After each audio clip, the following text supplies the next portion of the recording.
experiences that I have had myself. I'm gonna try my best to put them in order, but they might be jumbled up a bit. Story 1. I was around 8 years old. My cousin was around 5. We were having a birthday party at my house. It was cold outside, so it was my job to keep my little cousin entertained. So, in the hallway, we were rolling a ball back and forth to each other. There's 3 rooms. The bathroom was on the right. Anyways, we're rolling this ball back and forth and some time goes by. We're having lots of fun. All of a sudden, someone walks by and says, "Excuse me, I gotta go to the bathroom," in a deep voice. I wasn't paying much attention, but I thought it was my mom's boyfriend or maybe my uncle. So we stayed playing for a long time, just rolling that ball back and forth. Long, like for a while, about 10 minutes at least. And suddenly my mom's boyfriend walks down the hall and says, "Who's in the bathroom?" And I told him, "Ma, I thought it was you. It must be my uncle." Just then my uncle said from the living room, "No, it's not me. I'm in the living room." My mom's boyfriend knocks on the door, keeps knocking on the door with no answer. Of course there's no answer. And he finally just opens it, barges in, and there's no one in there. My cousin and I look at each other, confused, and there was nobody in there. Nobody passed by, but I swear, and my cousin swears, that we seen and heard someone go into that bathroom. And of course, none of the adults believed us. That was one of the first things I could remember.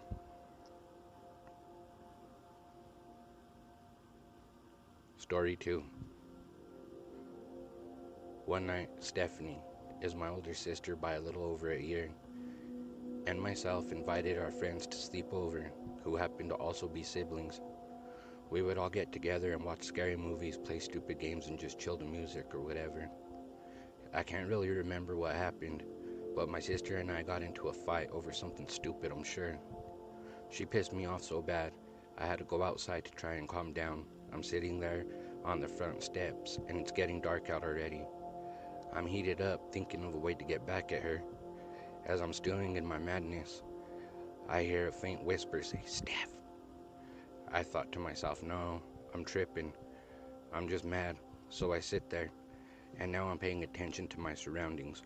My stepdad's semi-truck is parked in the front yard, and his trailer is parked on the side of the house. Not even 3 minutes go by and I hear it again. "Steph. Stephanie," in a loud whisper, and when they say her full name, it's in a taunting, singing-like manner. I run inside and I tell my sister and friends what I heard. Stephanie tells me, "Oh yes, bro, I'm not falling for that, you're making shit up." It took some convincing, but I finally get all 3 of them to come outside, and sure enough, we hear it again. First it sounded like they were right in front of us, then rapidly on the left side, then the right, then in back of us. We all head inside. My sister runs to our parents' room and tells them what's going on. So my stepdad, my friend, and myself go back outside, looking for whoever this is. I was tasked with checking around the semi-truck. My stepdad went to look by his trailer and around the back of the house. I asked my friend to stay with me wherever I went, so he did. My older brother came out too and was helping us look. All the while we still hear them calling out, "Steph, Stephanie." We stayed looking for a good 45 minutes. We walked up to the road, checked across the street, and we even looked in the ditch, and we found nothing.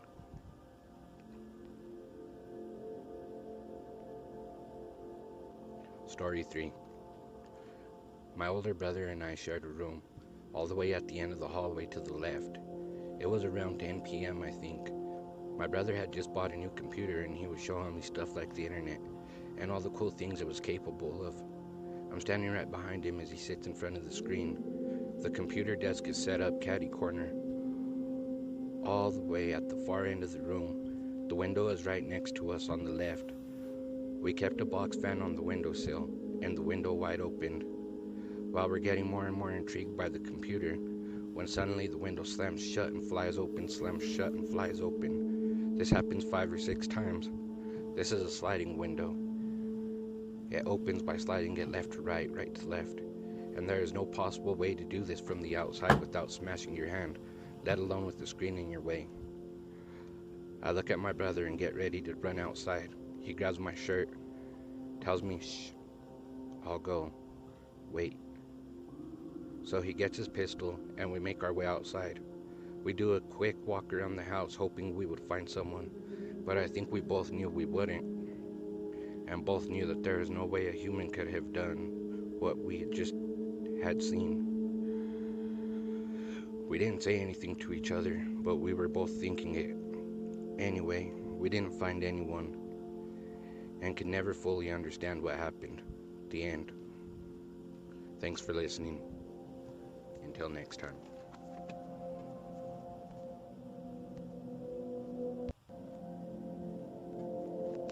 Story 4. I was in my early 20s. My oldest daughter, my wife, and I lived out in the country of Alamosa on a 5-acre land. While 5 miles from our backyard is nothing but open land, mostly filled with chicos or sagebrush, however you want to call it. It goes on forever. Most people go out there to shoot guns, ride dirt bikes and ATVs. But then there are those lousy people who go out to dump trash. My brother-in-law had came to visit and asked if I could help him go get some tires off an abandoned wrecked car out there. My wife and I had nothing better to do, so we agree on going. We get there to the car. I should have mentioned earlier, this ongoing land always gives off bad vibes, like if someone is watching you or you're not alone, just random strange noises. Anyway, we get the tires off, and all three of us have this overwhelming feeling of dread and decide to get the hell out of there. On our way back, we get somewhat lost, which is absolutely astonishing to us, because we have been out there enough times to know our way in and out easily. Somehow or another, we ended up 10 miles further back than we were supposed to be. We find our dirt road and start heading home. My wife is driving, I'm sitting passenger, and my brother-in-law is in the back seat. We are all quiet, not saying much of anything. Up ahead in the distance, there is an intersection. I'm watching for any signs of life, and as usual, nothing is out there. I look up to the left and I see a fire truck with its lights on. This truck is an old one, not from this era, and it looks insanely weird, almost glitchy. It's going impossibly fast, but seems like it's in slow motion. I didn't say anything to anyone in the car. I honestly thought I was seeing things. As the fire truck blows through the intersection, it gets about a mile up and suddenly disappears. I'm quietly freaking out. Just then my brother-in-law jumps up from the back seat. "Did you guys just fucking see that?" he said. He said it so excitedly that he scared me, to where I jumped. My wife asks, "See what?" I didn't see shit. I asked him, "What did you see?" And sure enough, he saw what I saw. But somehow my wife didn't see it, even when it passed right in front of us. There is no possible way she should have missed it, being how she was the driver and looking straight ahead. So we told her to take a right to see if we can spot it again, or at least see the dust fly up from the road. But no, we never see it again.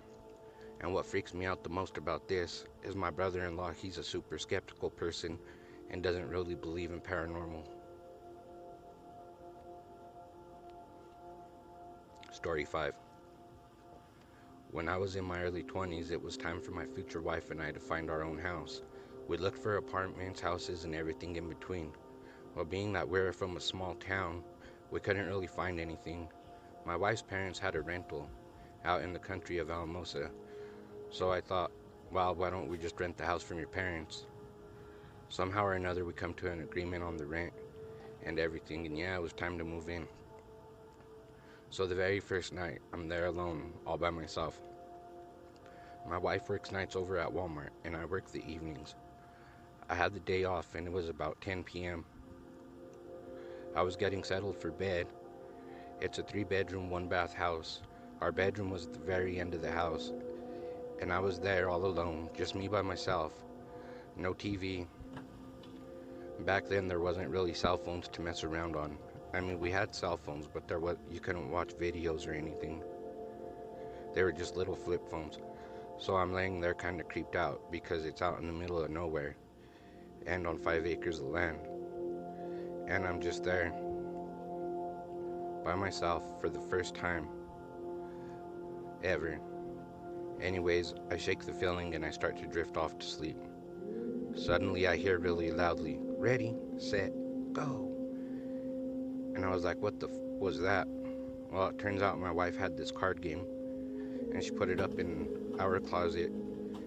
I guess it speaks to you. So I just ignore it. I'm holding on to my gun, like a gun's going to do anything against a damn ghost. Or whatever. Some more time goes by. It's getting later into the night, maybe around 11:30 or midnight. And then it goes off again. It says the same thing. And then it starts vibrating really loud. So I get it out of the closet. I put it next to me on the nightstand by the bed. So that way if it goes off again, I could just hit the button. Well, I stay up that whole night worried. And yeah, it went off all throughout the night. Yes, I checked if it had batteries. I took the batteries out. And yes, I still went off. I know it sounds cliche, but it's exactly what happened. There's no batteries in it and the damn thing was still going off. Story 6. When my girlfriend and I were in the early stages of our relationship, we would stay home and babysit my nephew quite often. My sister was married young and divorced young, so she didn't really get a chance to go out at night and stuff in her early years, so she took this time to go out. My girlfriend and I take this time to have some alone time at the house, usually full of people. On this one particular night, my girlfriend and I are there all alone, and it's rare, this hardly ever happens, but this night we were there though. We were sitting in the living room, had just sat down to watch a movie, and we heard a baby crying. So my girlfriend says to me, "You better go check on the baby, he's crying." So I get up automatically to go check, not realizing that we were there alone, because it's so often we are babysitting. I get up and I go to my sister's room, and it's empty. That's when I realized that we were home alone. I walk back into the living room and I tell my girlfriend we're here by ourselves. But I also heard that baby cry. So we sit there trying to figure things out, pause the movie, and sure enough, we hear it a few more times, and finally we just turn the TV back on and ignore it. Because that's the only thing we could do. Story 7. As I mentioned in previous stories, my mom was a single mom. I had an older brother and an older sister. I was the youngest. My mom got a self-help home. She built the house herself from scratch. The time I was about 9 years old all the way until I moved out of the house, we would randomly hear a baby cry, well, a toddler. All four of us would hear it and never found the source. Our neighbors didn't live close enough for us to hear what was going on in their houses. Besides, both of our closest neighbors didn't have any younger kids, and certainly not any toddlers.